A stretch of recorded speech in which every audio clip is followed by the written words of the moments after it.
आप सभी का स्वागत है हमारी इस बाइबल स्टडी में। इस बार हम जो है इब्रानियों उसका 13 अध्याय आपके सामने लेकर आ रहे हैं। पर हमने 11वें और 12वें में जो है वो देखा है कि परमेश्वर किस तरह से जो है हमारे लिए कार्य कर रहे हैं। प्रभु यीशु मसीह के जरिए से हमारा मध्यस्थ बनकर, हमारा हाई प्रीस्ट बनकर, हमारा जज बनकर और हमारा कफारा बनकर, यानी वो हमारा मेमना भी जो है वो बन गया है। और उसकी एक कुर्बानी हमेशा के लिए हर एक इंसान के लिए जो है वो काफी है। उसने वो कर्स हमारा अपने ऊपर लिया है। सो 12 अध्याय तक हम प्रभु यीशु मसीह के कार्यों को जो है वो देख रहे हैं कि पौलुस इस खत को लिखने लिखने वाला जो है वो बताने की कोशिश कर रहा है कि खुदा ने ये किया, खुदा ने वो किया। और 12वें अध्याय में वो बता रहा है कि हमारे पास ये सारे बादलों की विटनेसेस हैं, और अगर हम इन विटनेसेस को देखकर अपने आप को पवित्र नहीं करते तो ये देखो कि हम जो है वो नष्ट हो जाएंगे। पर 13वें अध्याय में उसने प्रभु यीशु मसीह के बारे में नहीं बल्कि हमारी तरफ ध्यान देते हुए कहा है, हमें हिदायतें देने शुरू की हैं कि हमें अपना जीवन जो है वो कैसे बिताना चाहिए। आइए देखते हैं पहली आयत से। Let mutual love continue. अब क्योंकि खुदा जो है वो भस्म करने वाली आग है, वो पवित्र खुदा है, और उसके सामने कोई भी अपवित्रता जो है वो ठहर नहीं पाएगी। तो अब वो कह रहा है कि हमारे एक्शंस कैसे होने चाहिए ताकि खुदा को हम भा सके। उसने कहा कि हम एक दूसरे से प्रेम करें क्योंकि खुदा प्रेम है। और अगर उसने हमसे प्रेम किया है, हमने उसे ग्रहण किया है, वो हमारे बीच में है, तो हमें भी एक दूसरे से क्या करना चाहिए? प्रेम करना चाहिए। Do not neglect to show hospitality to strangers. और जो अजनबी हमारे जीवन में आते हैं, हमारे घरों में आते हैं, उनकी सेवा टहल करना ना कभी भूलें। For by doing that, some have entertained angels without knowing it. और हम जानते हैं कि अब्राहम ने जो है, लूत ने, और अब्राहम की कहानियों में हम देखते हैं कि उन्होंने अनजाने में खुदा को और स्वर्गीय दूतों की जो है वो सेवा टहल की। 13वें वचन में remember those who are in prison. और यहाँ पर जो है खुदावंद अपने भाइयों के प्रति हमारे कर्तव्य को बता रहा है। दो आज्ञाएं समराइज की गई हैं, अपने खुदा से प्रेम कर और दूसरा अपने भाई से प्रेम कर। और यहाँ पर जो प्रिजन में है, कौन से प्रिजन की बात कर रहा है? वो जेल जिसमें हम बंधुआई में पड़े हैं। वो लिटरल भी है और स्पिरिचुअल भी है। कई मसीह के कारण जेलों में गए हैं, जैसे पौलुस गया था। पर कई जो है अपने पाप की जेल में जो है वो बंधे हुए। सो कह रहा है, याद करो अपने भाइयों को जो प्रिजन में हैं, as though you were in prison with them, ऐसे जैसे कि तुम उनके साथ थे। Those who are being tortured. सो जो प्रिजन में है, और ऐसे जैसे तुम प्रिजन में थे। और ये जो कि टॉर्चर हो रहे हैं, as though you were yourself been torture. So यानी एक तरह से एम्पथेटिक और सिंपथेटिक इमोशंस और रिलेशनशिप की बात कर रहा है कि हम अपने भाइयों को ऐसे देखें जैसे हम ही, यानी हमने उनकी जूतियों में अपने पांव जो है वो डाल लिए। Let marriage be held in honour by all. फिर उसने मैरिज के बारे में बात की है कि वो आदरणीय हो। Let the marriage bed be kept undefiled, कि बिस्तर जो है वो पाक रहे। फॉर गॉड विल जज फॉर्निकेटर्स एंड अडल्टरस। सो यहां पर खुदा ने सारा काम कर दिया हमारे लिए। पर अगर हमने अपने काम सीधे नहीं किए, हमने अपने रास्ते सीधे नहीं किए, तो फिर खुदा जो है वो जज की तरह भी है। Keep your life free from the love of money and be content with what you have. So यहां पर पौलुस जो है हमारी जिंदगियों में जो पाप लगातार काम कर रहे हैं, उन पापों का जिक्र कर रहा है कि हमारी अभिलाषा पैसे कमाने में है। पर उसने कहा कि जितना खुदा ने तुम्हें दिया है उतने में जो है तुम खुश रहो। For he has said, I will never leave you or forsake you. So इसलिए हमारा भरोसा ना पैसे के ऊपर हो, हमारा भरोसा ना अपने आप पर हो, पर हमारा भरोसा खुदावंद खुदा पर हो कि वो हमारा मुहैया करने वाला है। Sorry. So we can say with confidence, ताकि हम ये हियाव से कह सकें। ये हियाव कैसे आता है? ये हियाव आता है हमारे डिसीजन से, जो हम प्रभु यीशु मसीह के लिए लेते हैं। उन डिसीजंस में आप पेन से गुजर रहे हैं, आप जो है मुसीबत से गुजर रहे हैं, आपको अपने आप को श्रिंक करना पड़ रहा है, पर फिर आप अपने आप से ये कहते हैं कि ये मैं नहीं, खुदावंद खुदा है जो मुझे मुहैया करेगा। और इस दौरान एक कॉन्फिडेंस आता है जब खुदा आपको उन्हीं रस्तों से गुजरते हुए देखते हुए आपकी मदद कर रहा होता है, तो आपको कॉन्फिडेंस आता है और आप कहते हैं the Lord is my helper, I will not be afraid. फिर कोई भी मुसीबत क्यों ना मेरे सामने आ जाए, मैं नहीं डरूंगा, क्योंकि खुदा मेरा सहायक है। What can anyone do to me, कौन मेरा कुछ कर सकता है? जैसे पौलुस ने कहा, क्या तलवार, क्या मुसीबत, क्या भूखमरी मुझे परमेश्वर के प्रेम से अलग कर सकता है? क्योंकि उसका कॉन्फिडेंस खुदा के ऊपर इतना है, क्योंकि वो कलाम को इतना समझ गया है, उसके कंपैशन को समझ गया है कि वो अपने लोगों को किस तरह से पैशनेटली प्रेम करता है। हम चाहे बुरे भी क्यों ना हो, उसका प्रेम फिर भी हमारे पर उंडेला जाता है। तो जब उस प्रेम को समझ आते हैं तो एक कॉन्फिडेंस आता है कि हमारा कौन बुरा कर सकता है, हमें खुदा के प्यार से कौन अलग कर सकता है? कोई नहीं, सिर्फ एक, और वो हम खुद हैं। Remember your leaders. अब यहां पर चर्च की बात कर रहा है कि लीडर्स को याद करें, those who spoke the word of God to you, consider the outcome of their way of life and imitate their faith. So किस तरह से जो आपके सिखाने वाले हैं, किस तरह से जीवन बिता रहे हैं, खुदाप्रस्त लोग होने चाहिए, और उनके जैसा अपना जीवन भी जो है वो बताएं, उनकी नकल करें। Jesus Christ is same yesterday today and forever. यीशु मसीह कभी बदले नहीं है। Do not be carried away by all kind of strange teachings. Bible को छोड़कर कोई भी किसी भी तरह की टीचिंग्स आपके सामने लेकर आए, उसके साथ बह मत जाना। तो दूसरे शब्दों में, खुदा के कलाम को पकड़े रहना, खुदा के कलाम को समझो, खुदा के कलाम को पढ़ते रहो। इसीलिए पौलुस ने पहला कुरिन्थियन उसके पहले अध्याय में कहा, अगर हमें छोड़कर कोई स्वर्गीय दूत भी आकर तुम्हें कोई और प्रचार करे, तो उस पर क्या हो? उस पर कर्स हो, श्रापित हो वो।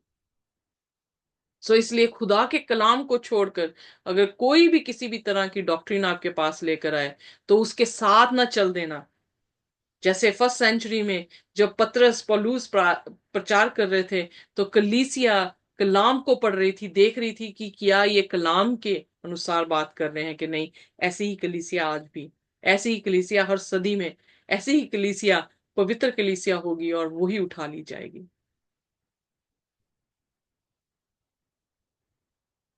For it is well for the heart to be strengthened by grace. So उसके अनुग्रह से अपने दिल को मजबूत करो, not by regulation about food which have not benefited those who observe them. अब ये खाने की कौन सी बात की गई है?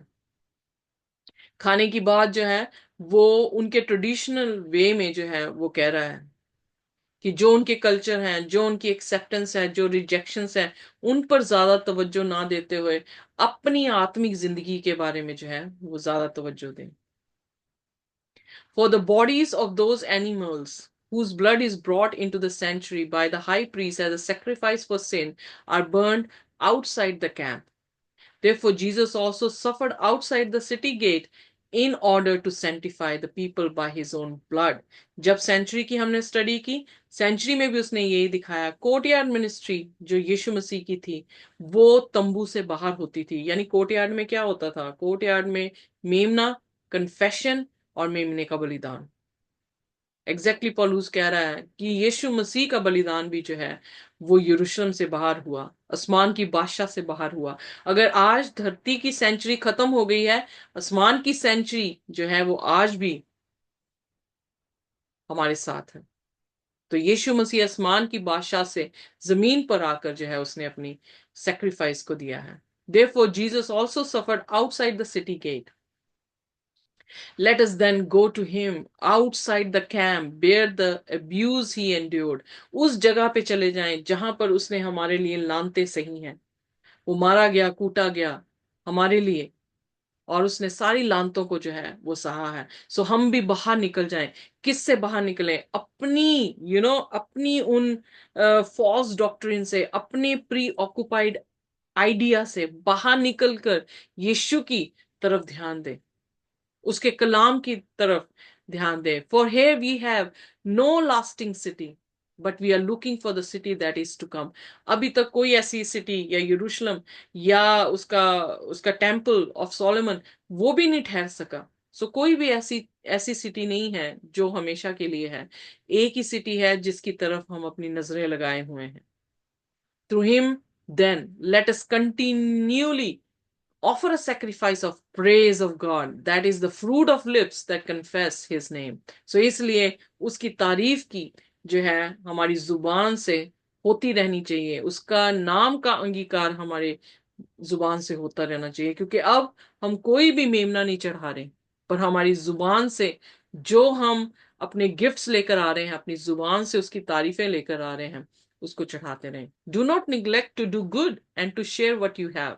और इसलिए हमेशा सभी का भला करो, whole summary of the Bible, और जो तुम्हारे पास है उसे जो है दूसरों के साथ बांटो। For such sacrifices are pleasing to God, और ये बलिदान परमेश्वर को भाता है। यीशु मसीह ने कहा, give and it shall be given unto you. अगर तेरा भाई आके तुझसे एक चीज मांगे तो उसको दूसरी चीज दे दे। सो खुदा ने शेयर करने को कहा, इसीलिए यीशु मसीह ने बकरी और भेड़ों को अलग करके कहा कि जब मैं भूखा था तुमने मुझे रोटी नहीं दी। तो वो पूछने लगे, "हाँ, तू कब भूखा था जब हमने तुझे रोटी नहीं दी?" उसने कहा, जो कुछ भी तुमने छोटे से छोटे अपने भाई के साथ किया वो तुमने मेरे साथ किया। So that's the sacrifice God wants from us. Sacrifice of bulls and goats? No, no, no, no. Sacrifice to share, to do good to others. फिर पौलुस कह रहा, obey your leaders, submit to them. और हम already इफिसियों की कलीसिया में भी इसे पढ़ चुके हैं कि पौलुस ने वहां पर भी हिदायत दी है कि जितने हमारे लीडर्स हैं उनके लिए हम सबमिसिव हों, हम अधीन हो जाएं। For they are keeping watch over your souls, will give an account. Let them do this with joy and not with sighing. They should not be sorrowful or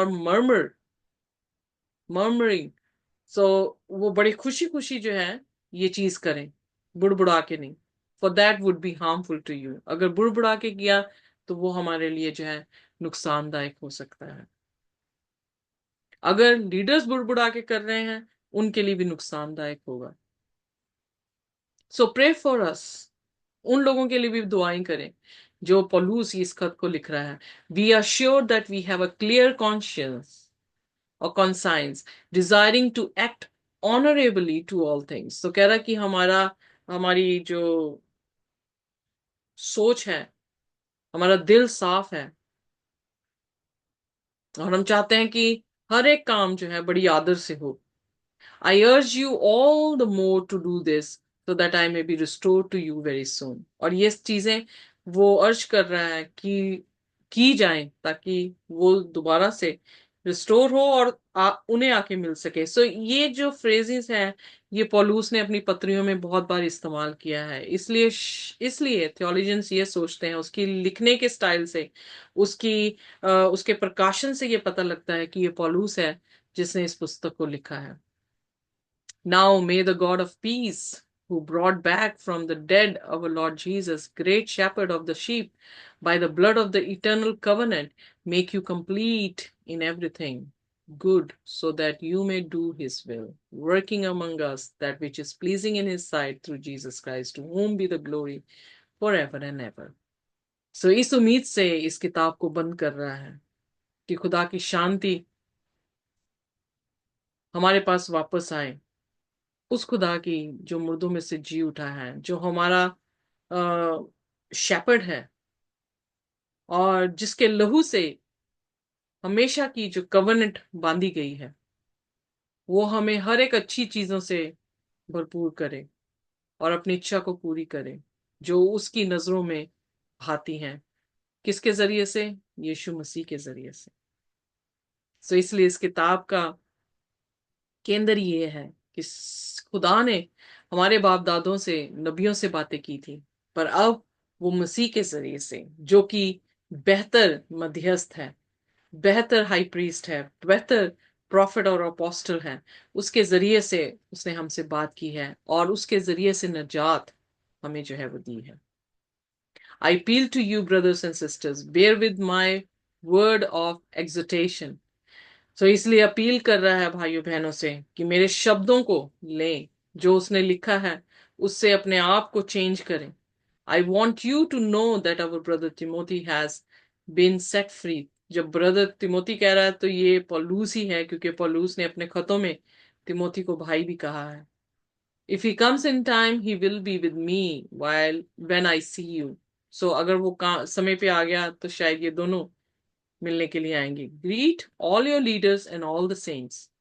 those from Italy sent you greeting, grace be with you all. So यहाँ पर जो है पौलुस ही है जो इस खत को लिख रहा है, और पौलुस ने यहाँ पर जो है तिमोथी का जिक्र किया और लीडर्स को सलाम कहा है, अपनी ग्रीटिंग्स दी है इटली से, और खुदा की अनुग्रह को, क्योंकि उसकी सारी पत्रियों में खुदा की शांति और उसका अनुग्रह के साथ खत का बंद होना जो है वो देखा गया है।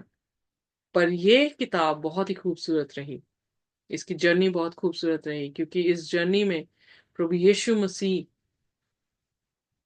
एक प्रॉमिस के मानिंद दिखा है। जो प्रॉमिस बागेदन में किया गया, जो प्रॉमिस इब्राहिम से किया गया, और उसी प्रॉमिस को पूरा करने के लिए खुदावंद यीशु मसीह के जरिए से पिता ने जो है वो प्रॉमिस किया, कंप्लीट करना है जब यीशु मसीह दोबारा आने वाले हैं। और इसीलिए प्रकाशित वाक्य उसके 7 अध्याय उसकी 9 से 10 आयत में आप देखेंगे कि उसने भीड़ देखी जो अलग देशों से थी, अलग भाषा की थी, अलग रूप की थी, you know, multi culture, multi ethnic crowd था जो एकत्रित हुआ है किसके सामने? खुदा के तख्त के सामने। सो जो उसने वाचा कहा था वो वाचा ही कंप्लीट पूरे बाइबल में हो रही है। और जब यीशु मसीह आ जाएंगे 1000 साल के बाद, जब नया यरूशलेम इस जमीन पर दोबारा टिकेगा, तो वो उसकी वाचा जो है उस दौरान पूरी हो जाएगी। So it is all about God, because God is a hero of the Bible. It's all about His covenant, and He is doing everything to fulfill that. Be a part of that covenant. God bless you. Amen.